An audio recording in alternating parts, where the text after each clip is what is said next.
নমস্কার বন্ধুরা, আজকে আমি বানাচ্ছি মূলা দিয়ে পরোটা। তো মূলা গাছ শুদ্ধ আমি নিয়ে এসেছি আজকে। তো এই যে মূলাটাকে আমি ভালো ভালো করে ধুয়ে ছুলে রেখেছি, পাতাটাকেও ধুয়ে রেখে দিয়েছি। মূলাটা সব আমি ঘষে নিলাম। এবার পাতাটা আমি কুচি কুচি করে কেটে নিচ্ছি। ভালো করে কেটে তারপর একটু লবণ মেখে 10 মিনিটের জন্য রাখতে হবে। লঙ্কাটাও কেটে রেখে নিচ্ছি।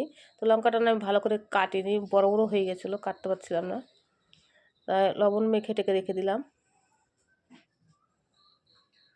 লঙ্কাটা আগে দিব না, পরে দিব।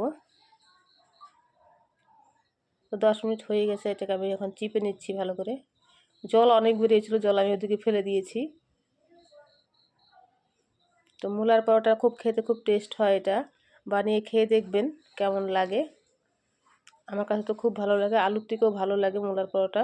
ঠান্ডার দিনে মূলার পরোটা খেতে খুব ভালো লাগে। তো এটাকে আমি এখন ছাড়িয়ে দিয়ে ওই লঙ্কাটা দিলাম, আর হলুদ, লবণ, লঙ্কার গুঁড়া, হলুদ না লবণ, লঙ্কার গুঁড়া আর ধনিয়ার গুঁড়া দিয়েছি অল্প। তো ভাজা ধনিয়ার গুঁড়া, এটা ভেজে গুঁড়া করে রেখেছি আমি। তো আমি এখন একটাকে বেলে দিয়ে দিচ্ছি মশলার ভিতরে ঢুকিয়ে। তো লবণ একটু কম হয়েছিল, আমি চেক করে দেখলাম লবণ কম হয়েছে, তার একটু লবণ দিয়ে দিলাম। তো এই যে মূলাটা আমি এর মধ্যে ঢুকিয়ে বেলে দিচ্ছি। এই যে লঙ্কাটা দেখা যাচ্ছে বড় বড় করে কাটা হয়ে গেছে, তার জন্য তো তাওয়াতে দিয়ে দিলাম। এরকম করে সবগুলো আমি বানিয়ে নিয়েছি।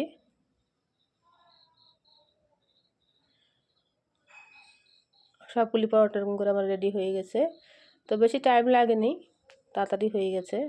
বানিয়ে খেয়ে দেখবেন কেমন লাগে আর কমেন্ট করে জানাবেন। আমার কাছে তো খুব ভালো লাগে। এই যে আমার সব রেডি হয়ে গেছে, এই যে পরোটা। ঠিক আছে বন্ধুরা, ধন্যবাদ।